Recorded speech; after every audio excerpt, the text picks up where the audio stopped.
Hello guys, welcome back to my YouTube channel. आज फिर मैं आप लोगों के लिए एक और इंटरेस्टिंग सा ड्रामा लेकर आ गई हूँ। इससे पहले कि मैं वीडियो शुरू करूँ, आप हमारे चैनल को सब्सक्राइब कर दीजिए और वीडियो को लाइक कर दीजिए। तो चलिए वीडियो शुरू करते हैं। इस कहानी की शुरुआत होती है हमारे फीमेल लीड मोरान से, जो कि एक काफी अच्छी डिजाइनर है और अपना ही क्लोथिंग ब्रांड खोलना चाहती है। वो अपने सारे शेयर होल्डर से बात भी करती है, लेकिन किसी ने भी उसका साथ नहीं दिया। एक दिन मोरान के अंकल उसको बताते हैं कि उसके डैड उसके लिए एक वसीयत करके गए हैं कि अगर उनकी बेटी स्टैब्लिश हो जाए और एंड में शादी भी कर ले तो पूरी की पूरी कंपनी ही उसको टेक ओवर करवा दी जाएगी और इस तरह से काफी सारे शेयर्स भी तुम्हें मिल जाएंगे। क्यों ना तुम शादी कर लो। और मेरी नजर में एक लड़का भी है, वो है मेरा अडॉप्टेड बेटा चैंग। वो बहुत अच्छा लड़का है और इस तरह से तुम अपना ड्रीम भी पूरा कर सकती हो। लेकिन तभी मोरान तो अंकल के सामने एक लड़के की तस्वीर रखती है और कहती है कि मेरा तो ऑलरेडी एक बॉयफ्रेंड है। ये सारी बातें हो जाने के बाद जैसे ही मोरान वहाँ से जा रही थी, तभी वहाँ पर चैन की भी एंट्री हो गई। अंकल ने चैन को वो फोटो दिखाया और उससे पूछा कि क्या तुम इस लड़के को जानते हो। एक्चुअली ये मोरान का बॉयफ्रेंड है। वहीं दूसरी तरफ मोरान की असिस्टेंट तो उसको मॉडल जिनियान के बारे में सारी डिटेल्स बताने में बिजी थी और ये वही लड़का होता है जिसका फोटो वो अभी अभी अंकल को दिखा के आई थी। एक्चुअली मोरान चैन से शादी नहीं करना चाहती थी, ऊपर से उसका सपना भी था कि वो अपना एक ब्रांड खोले। इसी वजह से उसने तो जिन नाम के एक मॉडल को ही अपना बॉयफ्रेंड बनाने का सोच लिया। एक्चुअली इतने सारे बॉयज में तो इसको बस यही पसंद आया था। असल में बात तो ये थी कि इसका बैकग्राउंड भी इसको काफी ज्यादा रिच नहीं लगा, इसलिए इसने सोचा कि ये लड़का तो मुझसे फेक शादी करने के लिए एकदम से तैयार हो जाएगा। आखिर इसको पैसों की जरूरत जो होने वाली है। अब जिन को अपना बॉयफ्रेंड बनाने के लिए कैसे कन्विंस करना था, उसके लिए तो इसने एक प्लान बनाया हुआ था। इसीलिए जाती है और कुछ गुंडों को हायर कर लेती है और उनको हायर करने के बाद जैसे ही इसने जिनियान को आते हुए देखा, फिर तो ये एक सीन ही क्रिएट करने का सोच लेती है कि कहीं किसी वीरान जगह पर गुंडों से भागती हुई लड़की दिखेगी तो जाहिर सी बात है वो तो एक हीरो की तरह उसको बचाने के लिए आएगा। और जिस तरह की उसकी पर्सनैलिटी, ये तो हो ही नहीं सकता कि वो ना ही आए। और फिर यहाँ पर एंट्री होती है हमारे डैशिंग से हीरो जिनियान की, जो कि यहाँ पर देखने में काफी हैंडसम लग रहा था। फिर क्या था, फिर तो उन गुंडों के साथ भिड़ जाता है और उनको मारने के बाद मोरान को इसने तो गोद में ही उठा लिया, क्योंकि उसने एक्सक्यूज जो बनाया था कि मेरे पाँव में मोच आ गई है। फिर वो इसको अपनी बाइक पर बैठा लेता है। वैसे ये बात तो मोरान ने भी नहीं सोची थी कि ये लड़का इतनी जल्दी ही उसके जाल में फंस जाएगा। फिर वो जैसे तैसे करके उसको अपने घर पर ले आती है और वहीं टेबल पर जिनियान की तो सारी की सारी डिटेल्स रखी हुई थी और किसी तरह से उसको उन्हें छुपाना ही पड़ गया। अब उन गुंडों से लड़ने की वजह से जिनियान को तो काफी चोट लग रही थी। फिर उसको दवाई लगाने के टाइम पर वो तो उसकी बॉडी को देखते हुए काफी अट्रैक्ट नजर आ रही थी और बस यही सोचे जा रही थी कि ये कितना हैंडसम है। हमारी कंपनी में जो मॉडल है वो तो इसके सामने कुछ भी नहीं। फिर जैसे ही जिन अपना हाथ खींचता है, ये दोनों तो नीचे ही गिर गए थे। फिर क्या था, इसके बाद तो मोरान उसको जाने ही नहीं देने वाली थी और उसको कह देती है कि आज की रात तुम यहीं पर रुक सकते हो। वैसे भी इतनी रात हो गई थी, इसीलिए जिनियान भी इस बात को मान जाता है। एक्चुअली तो जिनियान जानबूझकर ही उसके घर पर रुका था और उसके करीब भी आया था। उसको तो काफी टाइम से इसी लड़की की तलाश थी और फाइनली वो इसको मिल भी गई। नेक्स्ट मॉर्निंग में हमें दिखाया जाता है कि ये दोनों नाश्ता करने के लिए बैठे थे, लेकिन यहाँ पर बेचारी मोरान तो काफी ज्यादा नर्वस लग रही थी। अब वो बेचारी मन ही मन ये सोच रही थी कि वो जिनियान से अपना फेक बॉयफ्रेंड बनने की बात कैसे करेगी। लेकिन तभी उसकी असिस्टेंट का कॉल आता है और उसने बताया कि जिस कंपनी के साथ हमारा कॉन्ट्रैक्ट चल रहा था, उस कंपनी ने तो उस कॉन्ट्रैक्ट पर साइन करने के लिए मना ही कर दिया। और फिर इसके बाद जिनियान को भी जाने की जल्दी थी और मोरान भी इस बात को सुनकर जल्दी ही अपने ऑफिस में जाना चाहती थी, इसलिए वो तो वहाँ से निकल ही गए। नेक्स्ट फिर हम लोग देखते हैं कि जिन किसी छोटी मोटी कंपनी का मॉडल नहीं बल्कि एक बहुत बड़ी कंपनी का प्रेसिडेंट होता है, जो अभी अभी अब्रॉड से वापस आया था। लेकिन तभी उसको पता लगता है कि उसके सारे शेयर होल्डर्स ने उसकी कंपनी में काफी नुकसान करा दिया है। फिर क्या था, फिर तो जिनियान को बहुत ही गुस्सा आ गया और वो तो आगे से उनकी कोई भी एक्सक्यूज नहीं सुन रहा था। एक्चुअली हमारा हीरो तो अपने काम में खुद भी बहुत परफेक्ट था और उसको अपनी सारी चीजें भी परफेक्ट चाहिए थी। और रही बात उसूलों की, अपनी कंपनी में उसको सारे एम्प्लॉयज ऐसे चाहिए थे जो हमेशा उसके उसूलों पर चलें। वहीं दूसरी तरफ बेचारा चैन तो जिनियान की फोटो देखकर बिल्कुल ही परेशान हो रहा था। तभी वहाँ पर मोरान की भी एंट्री हो जाती है। अब जो कॉन्ट्रैक्ट कैंसिल हुआ उस बारे में तो वो कुछ भी नहीं कहता, लेकिन उसने बताया कि रात को हमें एक पार्टी में जाना होगा, वहाँ पर हमें FUY कंपनी के प्रेसिडेंट मिलेंगे और कहा कि वहीं पर ही हम अगले प्रोजेक्ट की बात कर लेंगे। साथ में उसने तो मोरान को ये भी बोल दिया कि तुम जिनको भी वहाँ पर लेकर आ जाना, आखिर वो तुम्हारा बॉयफ्रेंड जो है। फिर मोरान बेचारी बार बार जिनयान को कॉल कर रही थी, लेकिन वो तो कॉल ही पिक नहीं करता। फिर क्या था, फिर तो उसने सारा काम अपनी असिस्टेंट को समझा दिया कि आगे उसको क्या करना है। फिर इसके बाद हमें तो सीधा पार्टी का ही सीन दिखाया जाता है, जहाँ पर जैसे ही मोरान सीईओ से बातें करने वाले थे कि तभी वहाँ पर एक और नई कैरेक्टर की एंट्री हो जाती है। और ये लड़की तो खामखा ही मोरान को परेशान करने लग गई। वो तो उसको यही कहकर चिढ़ाने लगी कि मैंने सुना है कि तुम्हारा एक बॉयफ्रेंड है, लेकिन वो पार्टी में ही नहीं आया। शायद ऐसा भी हो सकता है कि तुम्हारा कोई बॉयफ्रेंड हो ही ना, तुम सिर्फ लोगों को पागल ही बना रही हो। अब इस बात को सुनकर मोरान तो काफी ज्यादा ड्रंक कर लेती है। जैसे ही वो नीचे गिरने वाली थी कि तभी हमारा हीरो आकर उसको बचा लेता है। फिर क्या था, फिर तो मोरान उस मौके को छोड़ना ही नहीं चाहती थी और तभी जिनरान से पूछ लेती है कि क्या तुम मेरे बॉयफ्रेंड बनोगे, और उसके काफी क्लोज आने लगी। इसी सीन को यहाँ पर खड़े हुए चैन भी देख रहा था। उसका बेचारा तो जेलसी के मारे बहुत बुरा हाल हो गया। इनको इतने क्लोज देखकर तो उसको एकदम से अंदाजा हो गया कि ये तो सच में ही इसका बॉयफ्रेंड है। फिर क्या था, फिर तो ये दोनों एक दूसरे को किसी कर लेते हैं। अब फाइनली ये लोग घर पर आ चुके थे, जहाँ पे आके मोरान तो पे बार बार यही कह रही थी कि क्या तुम मेरे बॉयफ्रेंड बनोगे। उसने तो ये भी कह दिया कि मुझे ऐसा लगता है जैसे हम दोनों पहले भी कहीं मिल चुके हों। अब इससे पहले कि वो उसके क्लोज आकर उसको किस कर दी कि अचानक ही बेहोशी हो जाती है। नेक्स्ट मॉर्निंग में हम लोग देखते हैं कि मोरान तो जिनयान की पूरी सेवा में लगी हुई थी। एक्चुअली जिनयान ने तो उसका कॉन्ट्रैक्ट मान लिया था। और फिर क्या था, फिर तो ये इससे अपनी पूरी सेवा करवा रहा था। अब इतनी सेवा करने पर बेचारी मोरान तो बहुत ही ज्यादा परेशान हो गई और जाके सीधा उसके ऊपर पानी का गिलास ही फेंक देती है। फिर जैसे ही वो अपने बाल ड्राई करने के लिए गया, तब तो उस ड्रायर में से पाउडर जैसा कुछ निकलने लगा। एक्चुअली ये सारी चाल तो मोरान की ही थी और इन सब को देखकर वो तो बहुत ज्यादा हंसने लगी, क्योंकि ये सब उसी ने जो किया था। तभी हमें फ्लैशबैक का एक सीन दिखाया जाता है, जहाँ पर रात के टाइम जैसे ही मोरान की आंख खुली, वो भागकर कमरे की दूसरी साइड खड़ी हो गई और जिनयान को अपने क्लोज आने के लिए कह देती है कि क्या तुम आकर मेरी जिप बंद कर दोगे। अब फिर जैसा इसने कहा था, जिनयान वैसा ही कर देता है और फिर से ये तो बॉयफ्रेंड बनने के लिए ही बोलने लगी कि क्या हम लोग कॉन्ट्रैक्ट साइन कर सकते हैं। अब तो जिनयान उसकी बात ही मान लेता है, क्योंकि वो भी यही चाहता था। फिर जैसे ही जिनयान उसके क्लोज आने लगा, ये तो उसको पीछे हटाकर वहाँ से चली ही गई। फिर मोरान जैसे ही ऑफिस में जाती है, तभी उसके असिस्टेंट ने बताया कि यहाँ पर कोई आदमी आया था और वो हमारा डाटा चुराने की कोशिश कर रहा था। इवन वो तो यहाँ से एक फ्लैशलाइट भी लेकर भाग गया।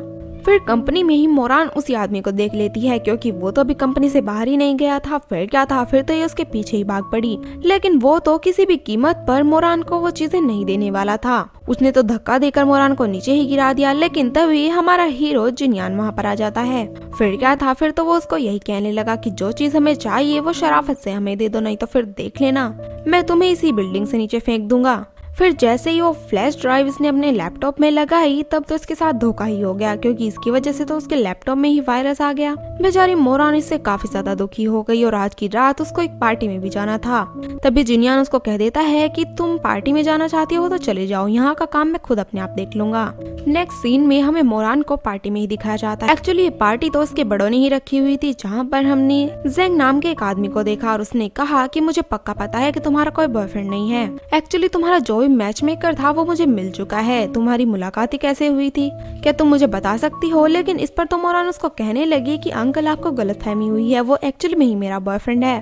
तभी हमें उस आदमी को दिखाया जाता है जिसको कि मोरान ने हायर किया था। लेकिन इससे पहले कि वो आदमी उन सब के पार्टी में जाता, तभी यहाँ पर हमारे हीरो की एंट्री हो गई। और फिर क्या था, फिर तो ये उस आदमी को अच्छे से ही समझा देता है। ये सीधा उनकी पार्टी में चला गया और आकर कहने लगा कि जिस लड़की की मैं बात कर रहा था वो मोरान नहीं थी, वो तो कोई और ही थी। फिर क्या था, ये सब सुनकर तो मोरान एकदम से खुश हो गई कि चलो शुक्र है इस आदमी ने झूठ तो बोल दिया और ये मेरी चोरी भी पकड़े जाने से बच गई।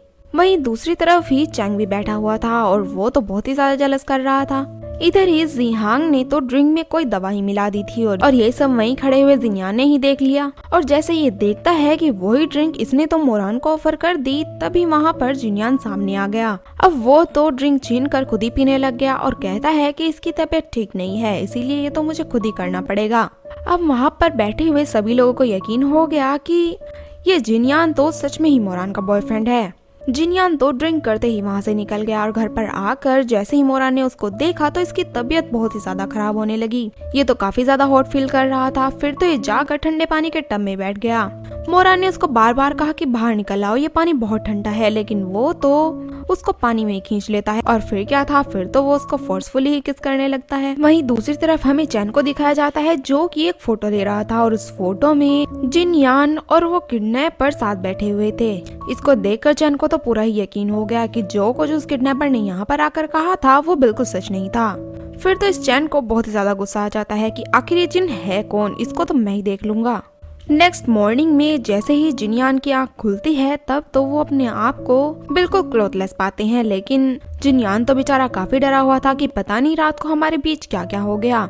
इस बात का फायदा मोरान उठा लेती है क्योंकि वो यही सोच रही थी कि इस तरह तो ये मेरी रिस्पॉन्सिबिलिटी लेकर ही रहेगा। वहीं हमें फ्लैशबैक यानी रात का सीन दिखाया जाता है। तब तो जिनयान ने किसी तरह अपनी फीलिंग्स पर कंट्रोल ही कर लिया था और इन दोनों के बीच ऐसा कुछ भी नहीं हुआ जैसा कि जिनयान सोच रहा था। फिर क्या था, फिर तो जिनयान उसकी रिस्पॉन्सिबिलिटी लेने के लिए तैयार हो जाता है। मोरान भी कह देती है कि ठीक है, फिर तो ये बहुत अच्छी बात हो गई और वहाँ से उठ के ही चली जाती है। फिर तो हमें जिनयान को FUI कंपनी में दिखाया जाता है जहाँ पर वर्कर्स तो काफी ज्यादा गुस्सा कर रहे थे कि हमें तो बिना मतलब के ही फायर कर दिया गया। वहीं जैसे ही जिनयान जाकर CEO से मिलता है तब तो वो उसको एक्सक्यूज ही दे रहा था कि मैंने अपने कंपनी के सारे सिस्टम्स को अपडेट कर दिया है, इसीलिए पुराने वर्कर्स को भी निकाल दिया और अब तो नए वर्कर्स को रखने वाला हूँ। लेकिन फिर भी ये बात तो जिनयान को बिल्कुल हजम नहीं हुई। वो अपने असिस्टेंट को कहता है कि उसकी पूरी कुंडली निकलवा दो, जिसके बाद जिनयान को पता लगता है कि ये सब बातें जो CEO ने उसको कही थी वो बिल्कुल झूठ थी। एक्चुअली उसका सिस्टम तो काफी पहले से ही अपग्रेड हो रखा है, उसने तो जानबूझकर ही वर्कर्स को फायर किया है। जिसके बाद जिनयान को पूरा अंदाजा हो जाता है कि हो ना हो ये आदमी तो बिल्कुल फ्रॉड है। आज काफी ज्यादा बारिश हो रही थी, इसीलिए चैन मोरान को घर छोड़ने के लिए कह रहा था, लेकिन तभी वहाँ पर जिनयान आ गया और मोरान को लेकर ही वहाँ से चला गया।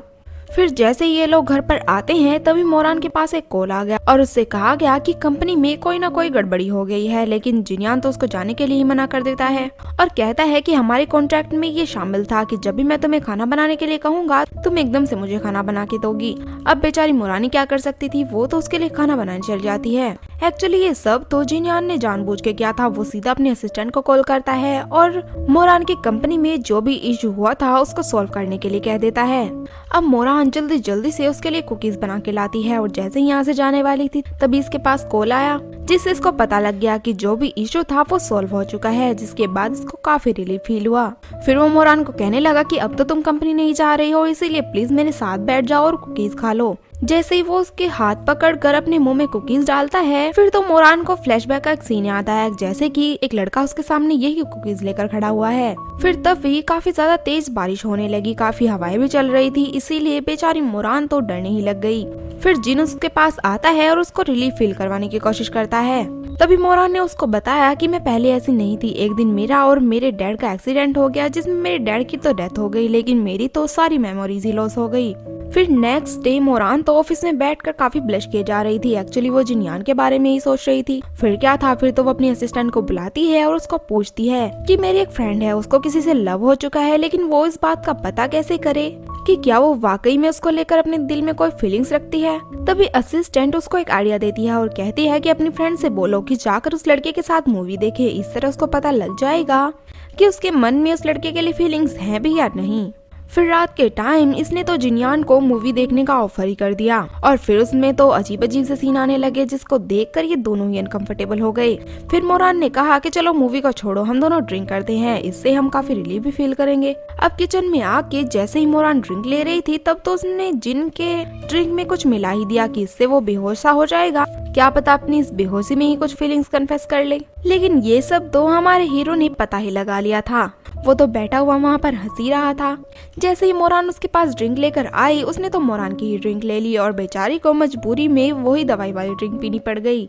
अब ड्रिंक पीने के बाद वो तो बिल्कुल ही पागल हो चुकी थी और उसके करीब आकर उसको कहती है कि शुरुआत में तो तुम मुझे काफी अनोइंग लगे थे, लेकिन अब तो बहुत हैंडसम भी लगने लगे और बहुत प्यारे लगते हो। अब जैसे ही वो उसके क्लोज आकर उसको किस करते कि ये वाला सीन तो यहीं पर कट हो जाता है। फिर नेक्स्ट डे मोरान ऑफिस में बैठी हुई थी, लेकिन बहुत ज्यादा वरी थी क्योंकि उस बेचारे को तो ये पता नहीं लग रहा था कि उन दोनों के बीच आखिर रात को हुआ क्या है। जैसे ही उसने असिस्टेंट से पूछा तब तो उसने एक ही मशवरा दिया कि क्यों ना आप अपनी फ्रेंड को यही कह दो कि जाकर उस लड़के से ही पूछ ले कि उन दोनों के बीच कुछ हुआ भी था या फिर नहीं। वो फौरन से जिनयान के पास आ जाती है, उसको यही पूछने लगती है कि वैसे तो मुझे याद नहीं, लेकिन क्या तुम मुझे बता सकते हो कि रात को हमारे बीच क्या हुआ था। फिर क्या था, फिर तो हमारा हीरो वही हरकतें करने लग जाता है जैसे कि मोरान रात को कर रही थी। बेचारी मोरान तो काफी ज्यादा एम्बेरस होने लगी, लेकिन तभी वो उसको पूछ लेती है कि क्या इसके बाद तुम मेरी तरफ अट्रैक्ट हुए। लेकिन इस बात का जिनयान ने कोई जवाब नहीं दिया और चुप होकर वहाँ से चला ही गया। फिर थोड़ी देर बाद इसको पता लगता है कि वो जो FUI कंपनी का प्रेसिडेंट था वो तो बिल्कुल ही फ्रॉड निकला। बेचारी मोरान ने तो उसके पास एक कॉन्ट्रैक्ट भी भेजा था। फिर वही परेशान हो गई कि अब क्या करना चाहिए। फिर तो मोरान सीधा CEO के ऑफिस में पहुंच जाती है क्योंकि वो अपना कॉन्ट्रैक्ट वापस लेना चाहती थी।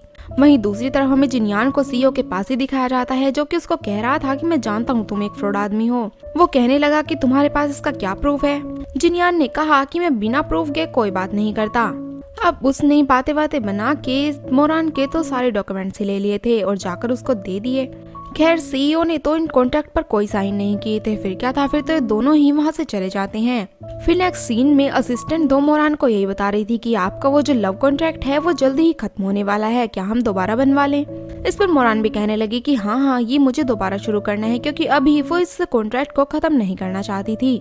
बट जैसे ही असिस्टेंट वो कॉन्ट्रैक्ट लेकर वहाँ से निकल रही थी तभी वो चैन के साथ टकरा गई और सारे कॉन्ट्रैक्ट नीचे जमीन पर बिखर गए। लेकिन चैन तो उन कॉन्ट्रैक्ट को देख लेता है और इसके बाद तो हम लोग उसके चेहरे पर एक इविल स्माइल देख रहे थे, यानी कि इसके बाद वो कुछ न कुछ तो करने वाला है। फिर रात को हम मोरान को देखते हैं जो कि जिनयान को यही कह रहे थे कि हमें अपना कॉन्ट्रैक्ट आगे बढ़ा लेना चाहिए, लेकिन जिनयान ने तो यही कह दिया कि हमें कॉन्ट्रैक्ट आगे बढ़ाने की जरूरत ही नहीं है। और ये बात तो वो इस लहजे में कह रहा था कि जैसे उन्हें अपना ये रिलेशनशिप सच में पूरा कर लेना चाहिए।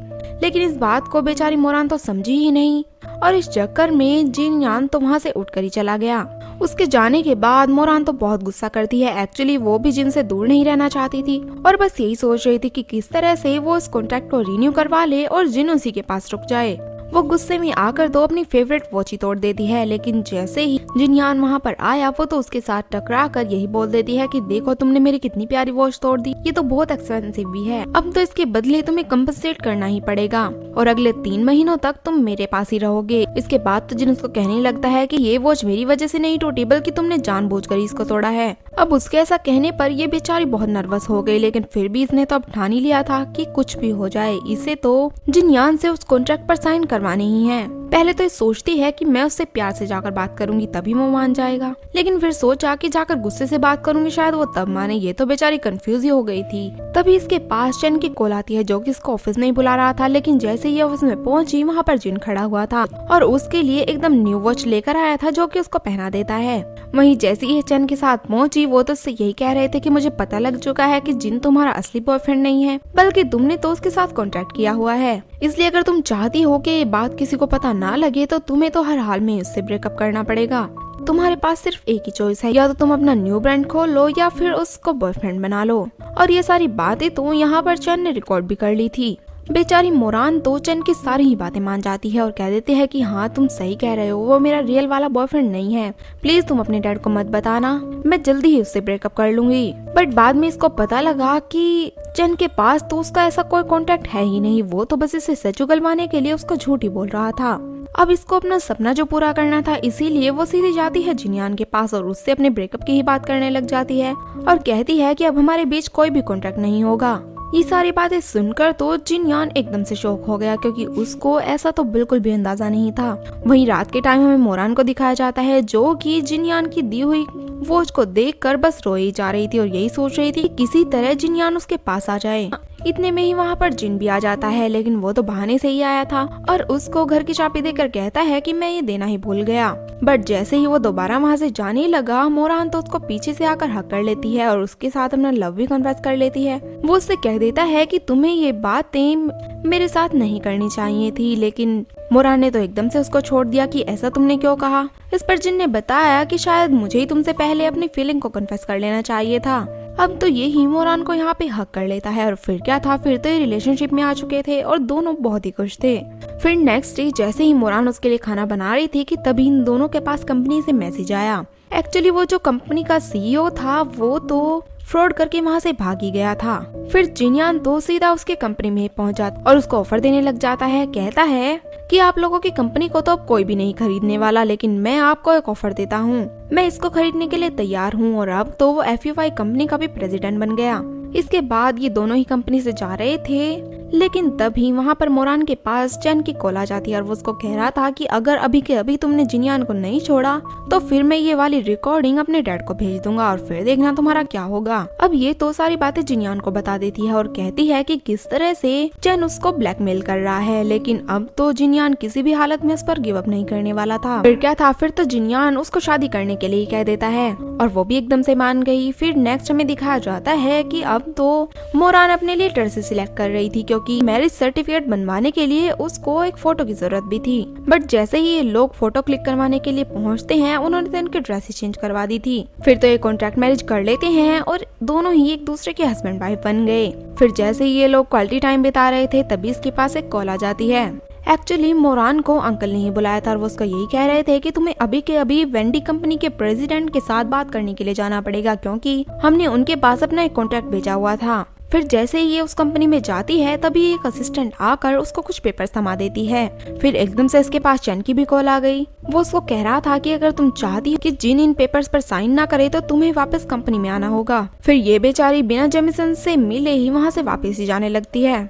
तभी हमें जिनियान को दिखाया जाता है जो कि मोरान के अंकल से मिलने के लिए आया था क्योंकि उनके बीच भी शायद कोई कॉन्ट्रैक्ट होने वाला था। तभी वहाँ पर मोरान भी पहुँच गई और अब एक बार फिर से चैन ने उसके साथ धोखा कर दिया था। एक्चुअली जिनियान तो वहाँ पर किसी और डॉक्यूमेंट्स पर साइन करने के लिए आया था, उन डॉक्यूमेंट पर नहीं जो कि चैन ने उसको बोला था। फिर इसके बाद चैन तो जिनियान को मिलने के लिए बुलाता है और उसको बोलता है कि मैं हमेशा से यही देखना चाहता था कि मोरान तुम्हें चूज करती है या फिर अपनी कंपनी को, लेकिन मुझे इतना तो पता है कि चाहे वो किसी को भी चूज करे लेकिन इसमें लॉस तो उसका ही होगा। खैर जिनियान तो उसकी बातों पर ज्यादा तवज्जो नहीं देता।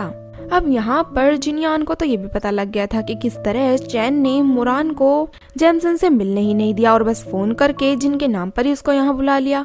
वो सिर्फ अपने डैड को ये दिखाना चाहता था कि मोरान तो अब बिल्कुल केयरलेस हो चुकी है, उसको किसी भी काम की कोई इम्पोर्टेंस का नहीं पता और वो सारे काम छोड़कर सिर्फ जिनियान की वजह से वापस आ गई।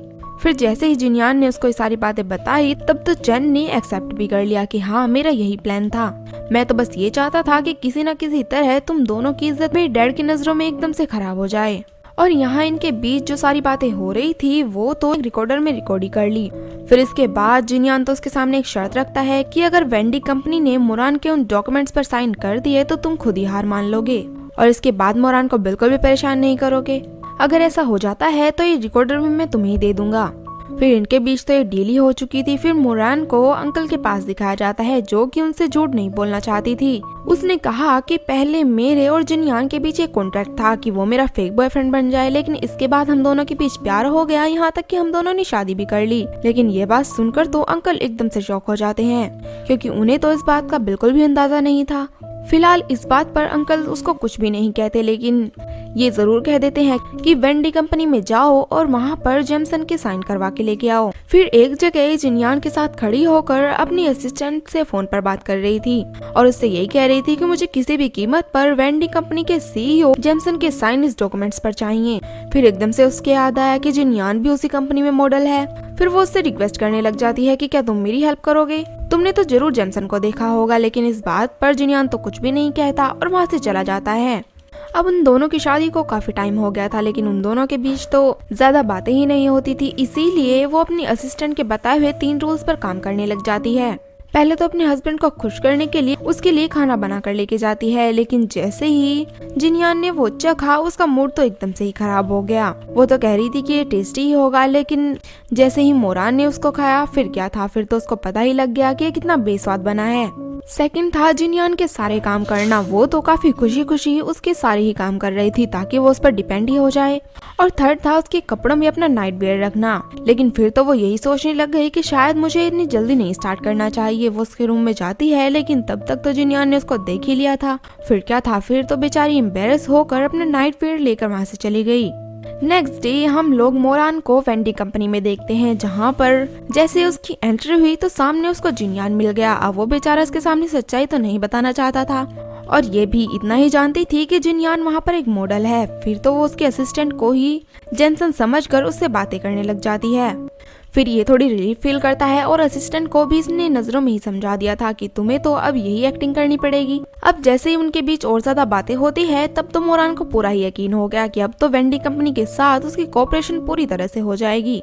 और इसके बाद वो काफी खुश भी लग रही थी। जिन यान का असिस्टेंट उसको कहता भी है कि आपको अपनी वाइफ को अपनी आइडेंटिटी के बारे में बता देना चाहिए, शायद यही सही होगा। लेकिन जिनयान तो एक अच्छा टाइम आने का वेट कर रहा था और कहने लगा कि जब मुझे लगेगा कि उसको बता देना चाहिए तब मैं खुद ही बता दूंगा। वहीं दूसरी तरफ जैसे ही चैन को ये बात पता लगती है कि जेमसन ने तो उसका कॉन्ट्रैक्ट एक्सेप्ट ही कर लिया, फिर क्या था, फिर तो ये बहुत ही गुस्से में आ गया और अपने असिस्टेंट को यही बोल दिया कि जाकर पता करवाओ कि इस जेमसन और जिमयान के बीच में क्या कनेक्शन है। एक दिन बेचारी मोरान ऑफिस में बैठकर काफी दुखी हो रही थी और कहने लगी कि पता नहीं क्यों जिनयान जब भी मेरे साथ होता है खुद को बहुत गिल्टी फील करता है। तब असिस्टेंट ने उसको कहा कि शायद ऐसा उसकी एक्स गर्लफ्रेंड के कारण होगा। मैंने जब उसकी डिटेल्स पढ़ी थी तब उसमें एक लड़की की भी फोटो देखी, हो सकता है ये वही हो और उस फोटो को मैं आपको बाद में दिखा दूंगी। अब रात के टाइम ये तो जिनयान के रूम में हेयर ड्रायर लेने के लिए आई थी, लेकिन फिर क्या था, फिर तो उसकी बॉडी को देखकर बेचारी कंफ्यूज ही हो गई और बस एक्सक्यूज करके वहाँ से चली जाती है। फिर जिनयान भी हेयर ड्रायर लेकर उसके पीछे पीछे आ गया, यहाँ तक कि उसने तो इसके बाल ड्राई करना भी शुरू कर दिया। और जैसे ही वो बाल ड्राई कर रहा था तभी उसे बैक पे कोई निशान दिखा। उसने पूछा कि क्या इसमें दर्द होता है। मोरान ने कहा कि नहीं, अब तो इसमें दर्द नहीं होता, लेकिन ये चोट तब लगी थी जब मेरा एक्सीडेंट हुआ था। फिर क्या था, फिर तो जिनयान उसी निशान पर किस कर लेता है। नेक्स्ट डे हम लोग देखते हैं कि किस तरह से आज तो जिनयान उसके बहुत केयर कर रहा था, उसके बाल भी बांधता है और उसके डिजाइन्स में उसका हाथ भी बंटवाता है और ये दोनों यहाँ साथ में काफी खुश थे।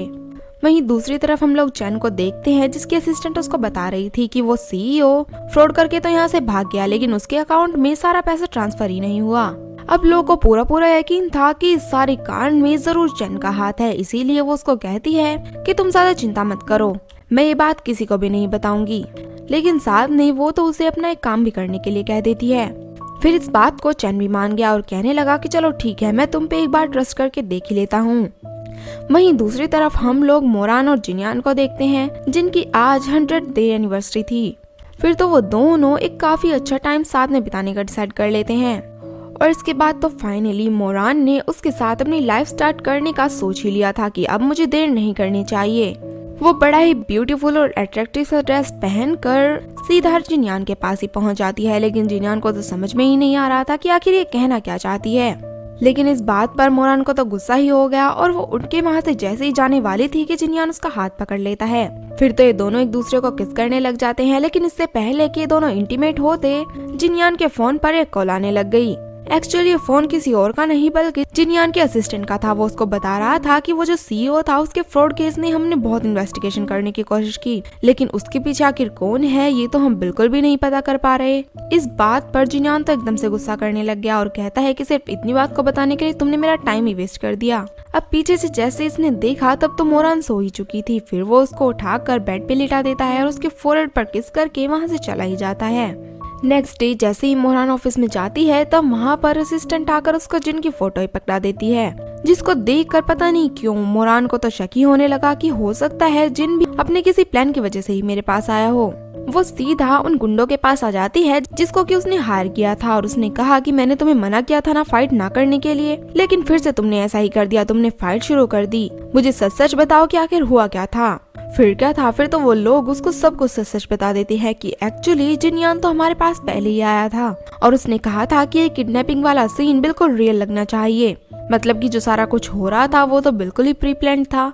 इसके बाद तो मोरान उससे बिल्कुल ही गुस्सा हो गई। घर पर आकर जैसे उसने देखा तो कहने लगा कि तुम्हारा मूड क्यों खराब है, बट मोरान ने उसको इतना ही पूछा कि क्या तुम मुझे कुछ बताना चाहते हो, जिसके बाद जिनयान ने भी उसको कह दिया कि हाँ बताना तो मैं तुम्हें बहुत कुछ चाहता हूँ और पहली बात ये है कि मैं तुमसे बहुत पहले से ही प्यार करता हूँ। लेकिन वो तो इस बात को मानती ही नहीं क्योंकि उसे तो ऐसा लग रहा था कि सिर्फ अपने झूठ को छुपाने के लिए ऐसा बोल रहा है और फिर तो वो उससे कोई भी बात किए बिना वहाँ से चली जाती है। फिर हमें जिनयान को बार में ही दिखाया जाता है जहाँ पर उसके पास लो आई थी और उसको कहने लगी कि अगर तुम्हारी सच्चाई यानी कि तुम्हारे जेमसन होने का मोरान को पता लग गया तो फिर देखना तुम्हारा क्या होगा। वहाँ पर जिनयान तो उसको इग्नोर करने की कोशिश कर रहा था, लेकिन लू तो उसको लिपटे ही जा रही थी और उसके बहुत ज्यादा क्लोज आकर उसके ऊपर ही गिर जाती है। और वहीं पर उन दोनों का किसी ने तो फोटो ही ले लिया था। एक्चुअली ये सब तो उसने मिस्टर चैन के कहने पर ही किया था। वहीं नेक्स्ट हम तो मोरान को देखते हैं, जिसने कि अब पता लगा लिया था कि उसका एक डिजाइन तो लो ने चुरा लिया है। और फिर लो का उसके पास फोन आ गया। वो उसको कहने लगी कि मुझे जेमिसन के ऑफिस में आकर मिलो। अब जैसे ही वो उसके ऑफिस में पहुंची, तब तो सामने से जिनयान को देखकर एकदम ही शॉक हो गई कि ये तुमको जेमिसन कहकर क्यों बुला रही है। मुझे सच सच बताओ आखिर चल क्या रहा है। वो उसको बता देता है कि मैं ही जेमिसन हूँ और ये बात मैंने तुमसे क्यों छुपाई, इसकी एक्सप्लेनेशन भी मैं तुमको दे सकता हूँ। असल में तो मैं तुम्हें बहुत पहले से लाइक करता हूँ और इसीलिए तुम्हारे क्लोज आया था। लेकिन मोरान तो कुछ भी सुनने के लिए तैयार ही नहीं होती और बस उससे यही कहती है कि तुम तो हमेशा से मुझसे झूठी बोलते आए हो, क्या पता अब भी झूठी बोल रहे हो। मुझे तुम पर अब विश्वास ही नहीं रहा और हो सकता है वो जो कॉन्ट्रैक्ट तुमने मेरे साथ साइन किया था वो भी बिल्कुल झूठा ही था। अब इन दोनों के झगड़े की वीडियो तो वहाँ पर खड़ी हुई लू बना ही लेती है और सीधा चैन पर भेज देती है। और उसको देखकर चैन की खुशी का तो कोई ठिकाना ही नहीं था। वो तो चाह ही रहा था कि किसी तरह से बस इन दोनों का ब्रेकअप हो जाए। अब मोरान की डिजाइन्स लीक हो गई थी, इसका इल्जाम तो जिनकी कंपनी पर ही लगाया जा रहा होता है। फिर अंकल ने मोरान को बुलाया और उसको बुलाकर यही कहते हैं कि तुम्हें इस सारे मामले को निपटाने के लिए मिस्टर वांग नाम के किसी बंदे से जाकर मिलना होगा। तुम चैंग के साथ ही चले जाना। और इस बात पर मोरान तो एकदम से मान गई थी, क्योंकि आज तक उसने अंकल की किसी भी बात पर कोई इनकार नहीं किया था। अब ये दोनों तो मिस्टर वांग से मिलने पहुंच ही गए थे और वो तो इनको कपल ही समझ रहे थे। और साथ में वो तो इनसे इतने खुश हुए कि इनके कॉन्ट्रैक्ट पर साइन करने के लिए भी मान गए। लेकिन इसी मौके पर वहाँ तो जिनयानी पहुँच गया और उसको कहने लगा कि नहीं नहीं आप गलत समझ रहे हो, ये दोनों तो सिबलिंग्स हैं। लेकिन इस बात को रोकते हुए मोरान ने भी कह दिया कि भले ही हम लोग सिबलिंग्स हैं, लेकिन हमारा कोई ब्लड रिलेशन नहीं है। अब ये सब सुनकर बेचारे जिनयान को तो बहुत ही गुस्सा आ गया। वो मोरान को लेकर साइड पर चले आता है और कहता है कि तुम्हें मिस्टर वांग से ये सब कहने की क्या ही जरूरत थी, आखिर वो तुम्हारा भाई ही तो है। और यहाँ तो वो मोरान को जबरदस्ती किस भी कर लेता है, क्योंकि उसका तो अभी तक जेलसी के मारे बुरा हाल ही हो रहा था कि आखिर ये चैंग के साथ मिस्टर वांग से मिलने के लिए आई ही क्यों थी। उसको तो ये बात बिल्कुल भी अच्छी नहीं लगी। लेकिन यहाँ पर मोरान तो जिन को थप्पड़ी मार देती है और उसे कहती है कि तुम्हें मेरे साथ फोर्सफुली किस करने की हिम्मत भी कैसे हुई। तभी यहाँ पर चैंग आ गया और वो तो सारी बात का निपटारा करके वहाँ से चैंग के साथ चली जाती है। जिनयान उसके पीछे पीछे आता है कि प्लीज मेरा तुम्हें हर्ट करने का कोई इरादा नहीं था। लेकिन मोरान तो बिल्कुल भी नहीं मानती और बस उसके हाथ में डिवोर्स की पेपर्स थमा देती है कि तुम्हें तो अब इस पर साइन ही करने होंगे। लेकिन वो तो साइन करने के लिए एकदम ही नहीं मान रहा था और उसने तो वो कागज फाड़ कर हवा में ही उड़ा दिए। अब नेक्स्ट सीन में असिस्टेंट जिनयान को कॉल करके बताता है कि सारे फसाद की जड़ का अब तुम्हें पता लग ही गया है। एक्चुअली ये सारा काम चैंग ने ही किया, उसी ने ही सीईओ को फ्रॉड केस में फंसाया और वही था जिसने की मोरान के वो डिजाइन लीक किए और सब में एक खबर ही फैला दी कि ये सब तो तुम्हारी कंपनी की वजह से हुआ है।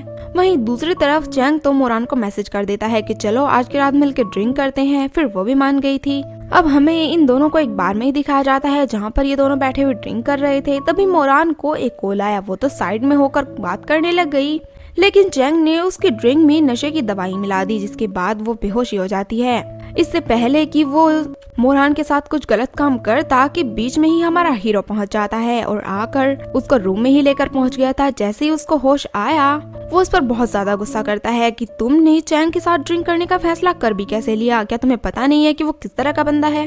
अगर वो तुम्हारे साथ कुछ उल्टा सीधा कर देता, हमेशा याद रखना तुम अभी तक भी मेरी ही वाइफ हो। वहीं दूसरी तरफ चैन तो लू को ही डांट रहा था और उसको कहने लगा कि मुझे पूरा पता है कि तुमने ही जिनयान को वहाँ पर भेजा। वो कहने लगी कि अच्छा है मैंने उसको वहाँ पर भेज दिया, आखिर उस मोरान में ऐसा है ही क्या जो तुम हमेशा उसी के पीछे पड़े रहते हो। वैसे भी ये मत भूलो कि तुम्हारे किए हुए सारे कारनामों के बारे में मैं जानती हूँ। अगर तुमने ज्यादा बोलने की कोशिश की तो फिर देख लेना तुम्हारा क्या हो सकता है। और उनकी ये सारी बातें बाहर खड़ी हुई मोरान सुन लेती है और साथ में अपने फोन में रिकॉर्ड भी कर लेती है। फिर पीछे से जिन भी आ जाता है। वो तो उसको लेकर साइड पे ही चली गई कि कहीं उसको पता ही ना लग जाए कि हम दोनों यहाँ पर खड़े हुए हैं। फिर हमें मोरान और जिनयान को घर पर दिखाया जाता है, जहाँ पर मोरान ने उसको कह दिया कि अगर तुम कुछ कहना चाहते हो तो बेशक कह सकते हो। तभी जिनयान ने उसको बताया कि मैंने तुम्हारी और तुम्हारी असिस्टेंट के साथ सारी बातें सुन ली थी कि किस तरह तुम मुझसे ब्रेकअप करने का नाटक करोगी ताकि तुम चैन की असलियत जान सको, क्योंकि तुम्हें ये भी पता लग गया था कि उसी ने तुम्हारे डिजाइन को लीक किया है। और बाकी रही एविडेंसेस कलेक्ट करने की बात, इसीलिए तुमने मुझसे झगड़ा किया ताकि चैन तो बस तुम्हारी तरफ हो जाए। और मुझे ये भी पता है कि तुमने मुझे ये सारी बातें क्यों नहीं बताई, क्योंकि तुम तो मुझे सबक ही सिखाना चाहती थी कि मैंने अपनी सच्चाई तुम्हें क्यों नहीं बताई है। और वैसे मैंने भी तुम्हारे साथ एक्टिंग की थी ताकि चैंग को वो सब कुछ रियल लगे। और रही बात अपने बारे में तुमको ना बताना, मैंने तो इसलिए नहीं बताया क्योंकि मैं खुद को बहुत गिल्टी फील करता था और शायद ये भी चाहता था कि तुम मेरे बारे में जानो ही ना। फिर वो उसको फ्लैशबैक की बातें बताने लगता है कि किस तरह से हम दोनों कॉलेज में मिले थे और उस टाइम पर तुम्हारे हाथों से मेरी कुकीज नीचे ही गिर गई थी। फिर नेक्स्ट डे तुम तो खुद ही मेरे लिए कुकीज बना कर लाई थी जो कि मुझे बहुत पसंद आई थी।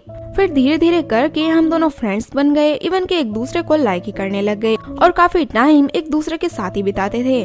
और ये सब जानने के बाद तुम्हारे डैड के आदमी मुझे धमकाने के लिए आए कि हमारी बेटी से दूर रहना, नहीं तो फिर तुम्हारे साथ अच्छा नहीं होगा। एक दिन मैं तुम्हारे डैड को समझाने के लिए जा रहा था कि तभी तुम्हारे डैड की गाड़ी के हाथों मेरा एक्सीडेंट हो गया। इस बीच तुम्हारे फादर की भी डेथ हो गई और तुम्हारी मेमोरी भी लॉस हो गई। ये सब बताते हुए वो तो बहुत ही ज्यादा इमोशनल होने लगा, उसकी आंखों से तो आंसू ही बह रहे थे। साथ में उसने ये भी कहा कि मैंने तुम्हें ये सारी बातें पहले इसलिए नहीं बताई ताकि तुम ये ना समझ लो कि तुम्हारे डैड की डेथ का रीजन मैं ही हूँ और शायद तुम मुझे कभी फिर माफ भी ना करती और ना ही मुझसे कभी बात करती। लेकिन इस बारे में जानकर भी वो उसको इट्स ओके कह देती है। जो कुछ भी हुआ उसमें तुम्हारी कोई भी गलती नहीं थी, इसलिए प्लीज अपने आप पर इल्जाम मत लगाओ और खुद को गिल्टी भी मत समझो। वो दोनों तो एक दूसरे से नफरत करने की सोच भी नहीं सकते थे और फिर क्या था, फिर तो वो एक दूसरे को हक कर लेते हैं। जैसे कि पहले जिनयान उसको बहुत लाइक किया करता था, इसी तरह से अब तो मोरान भी करने लगी थी। वहीं रही बात चैंग की, उसको तो सबक सिखाने का इन दोनों ने डिसाइड ही कर लिया। इसके साथ ही ये दोनों एक दूसरे के काम में बहुत हेल्प किया करते और काफी खुश भी थे। नेक्स्ट फिर हमें दिखाया जाता है कि चैन मोरान से पूछ लेता है कि क्या तुम मेरे साथ डिनर पर चलोगी। एक्चुअली उनके पास चैन के खिलाफ कोई भी एविडेंसेस इकट्ठा नहीं हुए थे, इसीलिए मोरान को तो ये काफी अच्छा मौका लगा। लेकिन जैसे ये बात जिनयान को पता लगी, वो तो उसको जाने के लिए मना ही कर देता है कि तुम जानती नहीं वो कितना घटिया आदमी है, फिर भी तुमने उसके साथ जाने के लिए कैसे यहाँ कर दी। अब मेरी बात सुनो कि तुम उसके साथ बिल्कुल भी नहीं जाओगी। वो भी इसकी बातें मान लेती है और चैन के साथ डिनर पर जाती ही नहीं। वहीं एक दिन चैन तो सबके सामने ही मोरान को प्रपोज कर देता है, क्योंकि इस बेचारे को तो अब तक यही लग रहा था कि मोरान और जिनयान दोनों का ही डिवोर्स होने वाला है। लेकिन तभी यहाँ पर हमारे हीरो की एंट्री हो जाती है और अब तो वो मोरान से दूर रहने का बिल्कुल भी प्रिटेंड नहीं करना चाहता था। फिर वो अंकल को भी उनके बेटे की सारी करतूतों के बारे में बता देती हैं कि किस तरह से इसने सीईओ को फ्रॉड के केस में फंसाया और मोरान के भी डिजाइन्स को चुरा कर सभी जगह उल्टी सीधी न्यूज फैला दी। और रही बात इन दोनों की, तो इन्होंने कभी एक दूसरे को छोड़ा ही नहीं, ना ही डिवोर्स लिया, बल्कि ये तो इस बात का सिर्फ प्रिटेंड कर रहे थे। अब तो इन दोनों के पास एविडेंसेस भी थे, वो तो अंकल को दिखाई देते हैं। और फिर क्या था, फिर तो अंकल ने चैन को थप्पड़ी मार दिया, क्योंकि वो तो यही सोच रहे थे कि उन्होंने अपने बेटे को कितनी छूट दी और उसने ऐसा किया। इस बात पर उनको बिल्कुल भी यकीन नहीं हो रहा था। तभी वहाँ पर पुलिस आ जाती है और चैन को लेके वहाँ से चले जाती है, क्योंकि उनको भी कुछ इन्वेस्टिगेशंस करनी थी। फिर रही बात मोरान की, उसके डैड की विल के हिसाब से उसने अब शादी भी कर ली थी। फिर क्या था, फिर तो अंकल वो कंपनी मोरान को ही सौंप देते हैं, क्योंकि उसका ही वो हक था। साथ में वो तो अपने बेटे की हरकतों को लेकर बहुत गिल्टी सा फील कर रहे थे, बहुत दुखी भी थे और इन सारी चीजों से अब दूर रहना चाहते थे, क्योंकि उनको तो ये बिल्कुल भी यकीन नहीं हो रहा था कि उनका ट्रस्ट किस तरह से उनके बेटे ने तोड़ दिया। अब फिर बहुत मेहनत करने के बाद मोरान ने तो अपना ड्रीम भी पूरा कर लिया था। वो एक डिजाइनर बन चुकी थी, उसने अपनी एक बहुत अच्छी सी डिजाइनर कंपनी खोल ली और उसके बनाए हुए डिजाइन सबको बहुत ही पसंद आया करते थे। इवन इसने तो अवार्ड्स भी जीत लिए थे और आज के दिन फाइनली जिनयान तो ऑफिशियली ही मोरान को प्रपोज कर देता है। अब वो सबके सामने ही उसको एक बहुत ब्यूटीफुल सी रिंग पहना देता है। इसके बाद तो मोरान अपने आप को दुनिया की सबसे लकी गर्ल समझ रही थी, क्योंकि उसका ड्रीम भी पूरा हो गया था और उसको एक बहुत अच्छा लाइफ पार्टनर भी मिल गया था। फिर फाइनली ये दोनों एक दूसरे को किस कर लेते हैं और इन दोनों के इसी स्वीट से मोमेंट के साथ हमारी इस ड्रामे की भी हैप्पी एंडिंग हो जाती है।